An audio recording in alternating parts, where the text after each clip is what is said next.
What's up, everybody? Hope you all had a great day. Getting into this episode of GH.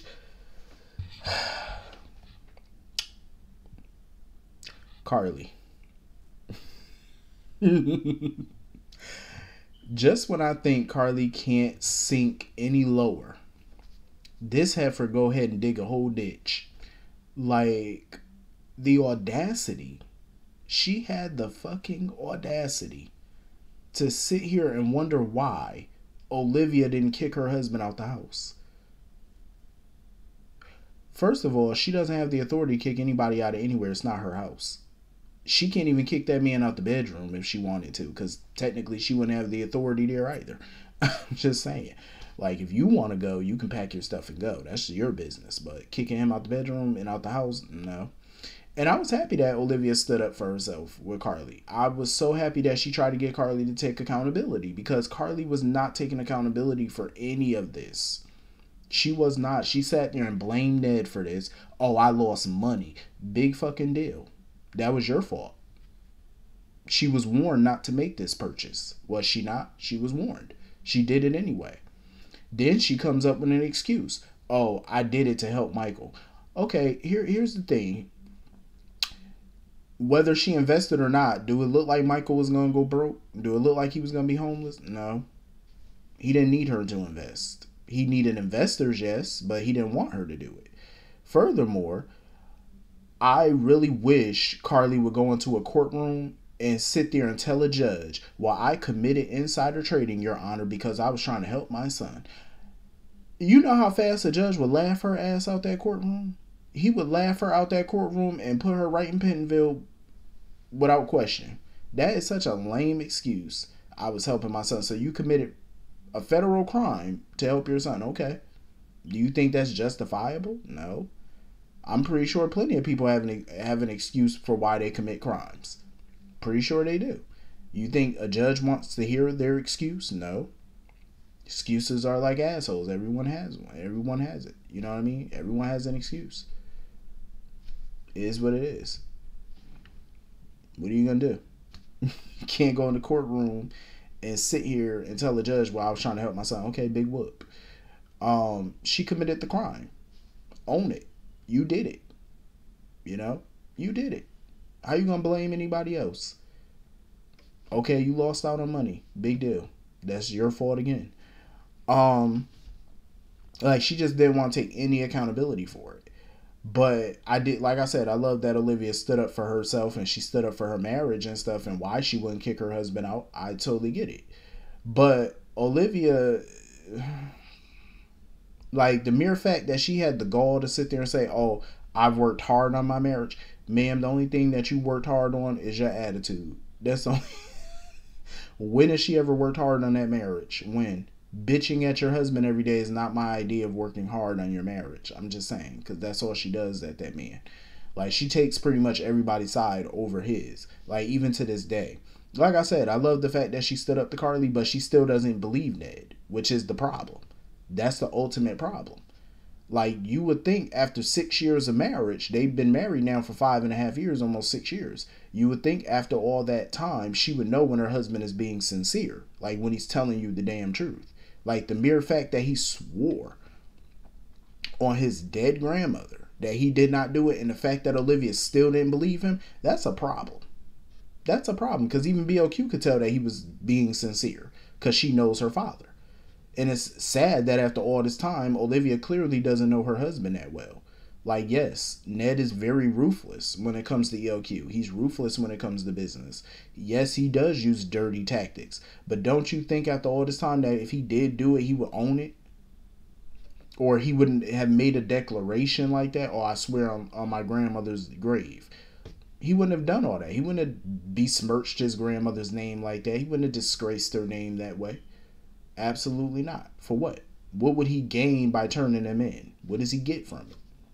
Him threatening to was just to keep them in line from going after him or going after ELQ again. That's all it was. He was never going to do it. Not unless they, forced his hand into it, which they haven't. So I didn't see what he gained from doing that. So Olivia, she needs to work on her marriage more and work on understanding her husband better. So anyway, moving on from that. Um, you know what? I misjudged Sonny. Because when I first seen that little proposal, I thought that it was a fly by night proposal. Because that's what it initially sounded like. Oh, Nina, marry me. Where the hell is the ring? Where's the flowers? You know what I mean? Where's the bended knee? But he made up for it on this episode. He made up for it. He pulled out a rock too. That was a nice size ring. I said, okay, I see you. You could have got bigger, but okay. Let me stop being petty. But I mean, shit, the man rich. You could have got a bigger diamond. Hell, you could have got a diamond that's bigger than Dallas, Texas. He know he could have. But you know, it's a nice little starter ring. You know, he could upgrade it eventually. Let me stop clowning that ring, because it was a nice ring. I ain't even gonna lie, it was nice. It was dope. And I was happy. I said, look at him. He getting down on bended knee. I said, go ahead, Sonny. My thing is, I know people are not like thrilled that he proposed her. At the end of the day, it's like, Sonny, this is not new territory for him to be messing with a chick that's a little cuckoo, you know, for Cocoa Puffs. A lot of women that he's gotten with in the past were a little cuckoo.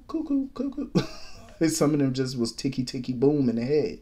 So it's like, it's not really shocking to me that he's going for another one. I think that's just his type. Like, he like problematic women, and he's gonna get a lot of those with her. He like I honestly, I think he like a little toxic. I think he likes a woman that brings a little toxicity in his life. Like, even though you would think that he would have enough of that shit in his life being a mob boss, but I guess, you know, if you want to deal with that drama when you come home, like a long day of, you know, shipping in stolen goods and murdering people, you would think that you would have had enough stress in your day. You really want to come home to more, but okay. Because he talking about, oh, his eyes are wide open to Nina. Oh, okay, sir. If that's what you think.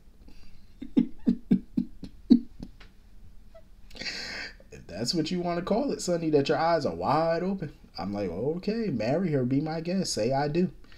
Because you probably going to want to say you don't in a minute.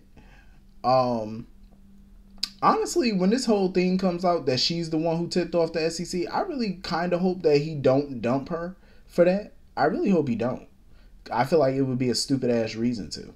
It's like, you gonna dump her just because she tried to put your ex-wife in prison? So what?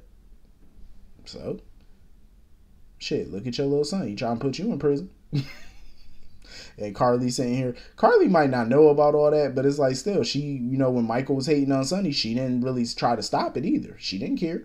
Not too much. So why should you?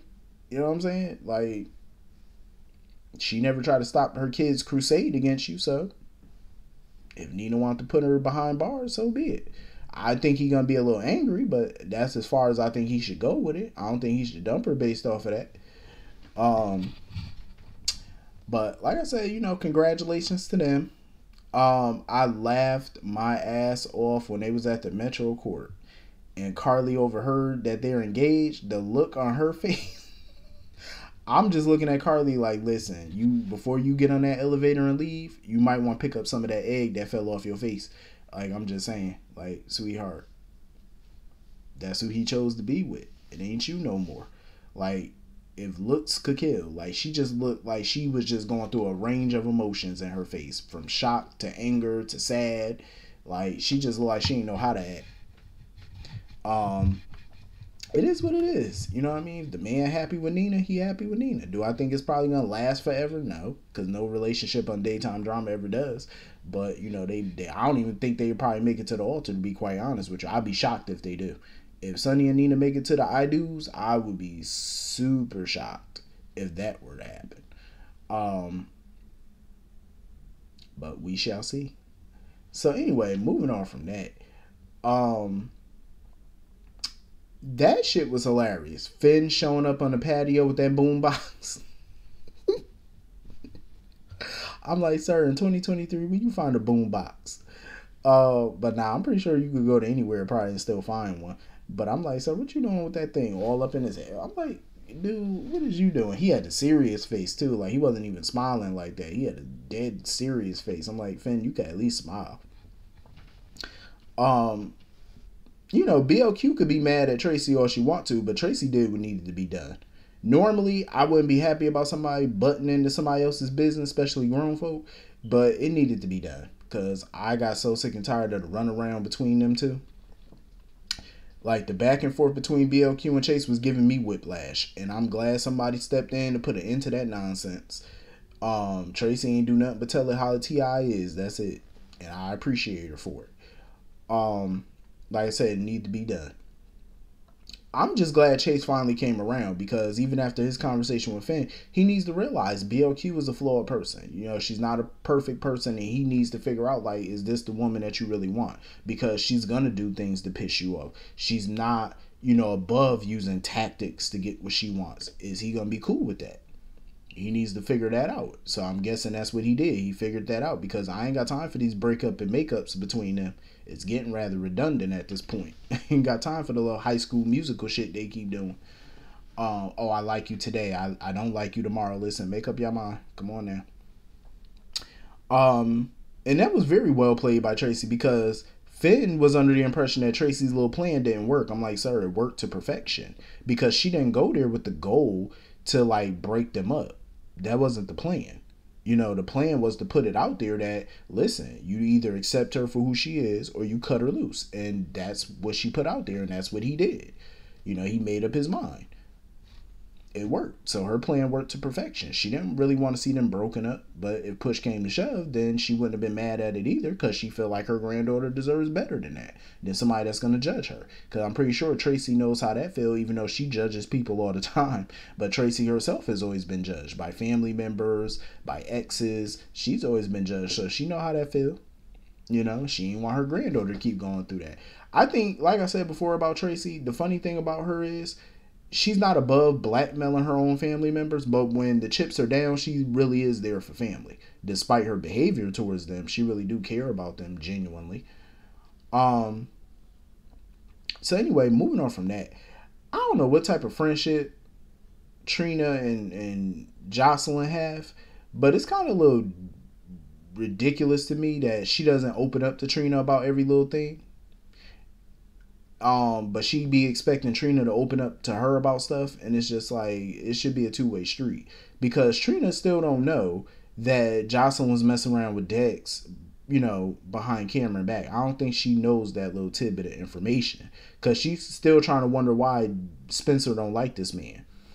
I can't say I blame Spencer for not liking Dex. I don't blame him, but at the end of the day, all that anger he has towards Dex, he need to redirect majority of that anger to Jocelyn, because Dex was messed up for messing around with somebody who's in a relationship, but he's not friends with Cameron.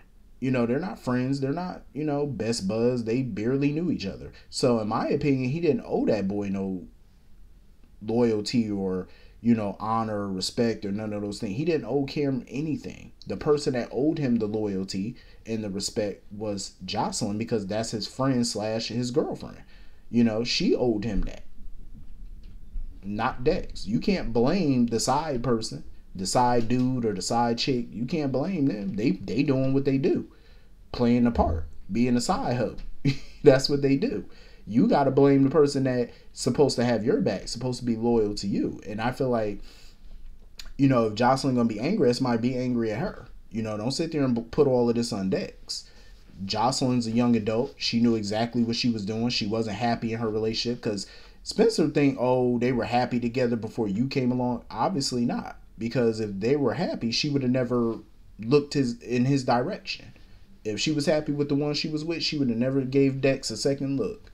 I'm just saying, obviously she wasn't happy. Not all that happy, and she made that abundantly clear. But you could tell Trina wasn't too happy about that attitude. Like the way Spencer acts when he's around Dex, that's the Spencer Trina doesn't like. That's the version of him that she can't stand. And it rears its head because he has that entitlement a lot. You know, Spencer definitely has this entitlement, this judgmental side to him that I look my nose down at you kind of thing. Like he definitely has that. And he need to cut some of that out, or he gonna find himself by himself. I love the fact that Dex and Spencer had that conversation in the sauna. Because at the end of the day, I felt like what Dex said was true. Spencer knows the young version of Jocelyn. He knows the kid version. he's not acquainted with young adult Jocelyn.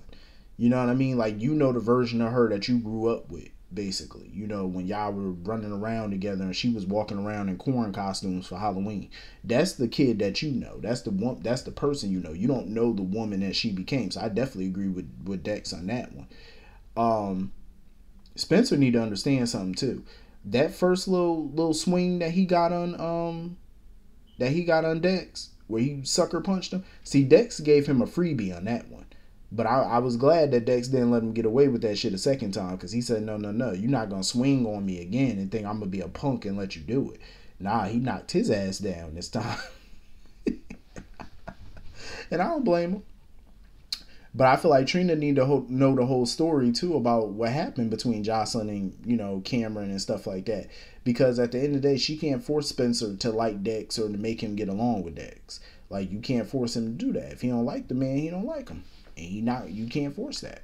Otherwise, it's just going to create problems between them. And you don't want to make Jocelyn's problems your problems. Absolutely not. So anyway, that was pretty much the whole episode. Hit the comment section. Let me know what you all thought. And I will see you all later. Peace.